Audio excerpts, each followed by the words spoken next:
بسم اللہ الرحمن الرحیم اللہم صلی علی محمد وعلی آل محمد وبارک وسلم۔ قصہ جناب حضرت لوط علیہ السلام۔ حیات حضرت ابراہیم علیہ السلام میں واقع ہونے والے امور عظیمہ میں سے ایک واقعہ حضرت لوط علیہ السلام کا قصہ اور ان کی قوم پر نازل ہونے والا عذاب بھی ہے۔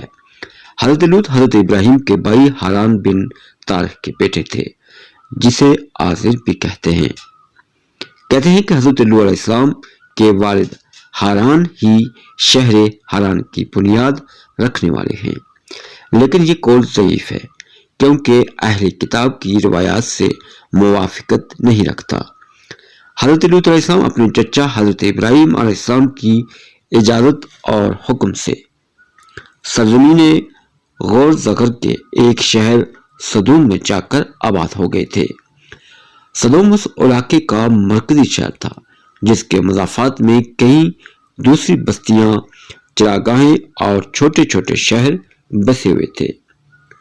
سدوم کے لوگ علاقہ بھر میں فاجر و فاسق اور اللہ تعالیٰ کی قدرتوں اور دین کے منکر تھے۔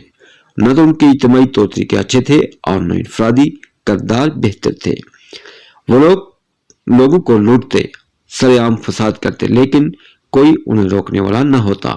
انہوں نے ایک ایسی برائی کی بنیاد ڈالی جو بنی آدم میں اس سے پہلے کسی کے وہم و گمان میں بھی نہ تھی۔ وہ مردوں سے بدفعلی کرتے اور عورتوں کے قریب بھی نہ جاتے جن سے نکاح کرنے کا اللہ تعالیٰ نے صالحین کو حکم فرمایا۔ حضرت لوط علیہ السلام نے انہیں اللہ وحدہ لا شریک کی عبادت کی طرف بلایا اور انہیں گناہوں اور فحش کاموں سے روکا۔ انہیں بتایا کہ یہ قباحتیں اور برائیاں انسان کو زیب نہیں دیتی، لیکن ان کی گمراہی اور سرکشی میں اضافہ ہی ہوا۔ کسی نے آپ کی بات نہ سنی، وہ فسق و فجور میں اور کفر کی راہوں پر گامزن رہے۔ جب سرکشی حد سے بڑی اور حجت تمام ہو گئی تو اللہ تعالیٰ نے ان پر ایک ایسا عذاب مسلط کیا جو ان کے وہم و گمان میں بھی نہ تھا۔ اس عذاب نے ان کی جڑ کاٹ کر رکھ دی اور دنیا کے لیے عبرت کا نشان بن کر رہ گئے۔ اس لیے اللہ تعالیٰ نے قرآن مجید میں متعدد مقامات پر ان کا تذکرہ فرمایا۔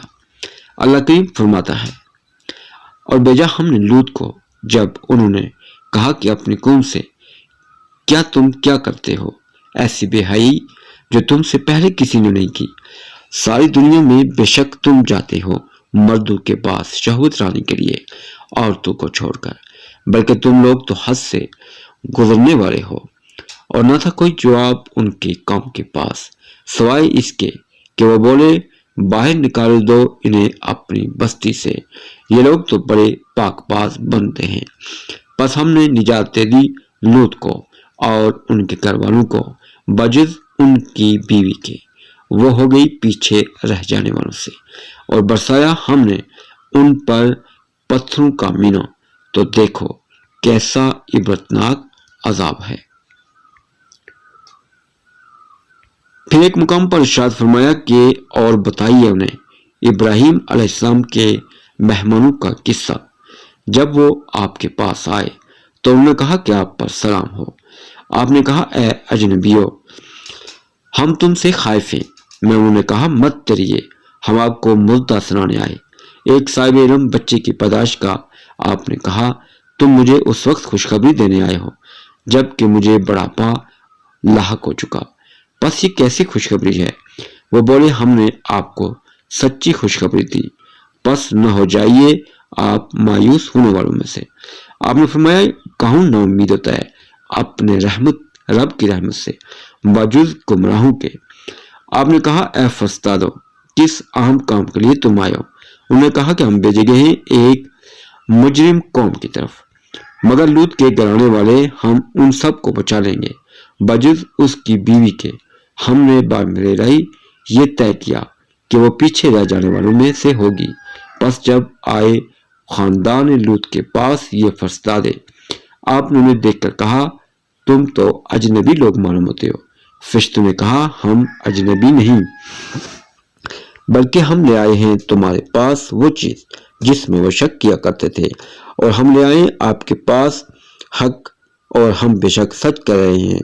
تو چلے جائیے اپنے اہل خانہ کے ساتھ رات کے کسی حصے میں، اور خود ان کے پیچھے پیچھے چلیے، اور پیچھے مڑ کر نہ دیکھیے کہ تم میں سے کوئی اور چلے جائے یہاں جانے کا تمہیں حکم دیا گیا ہے۔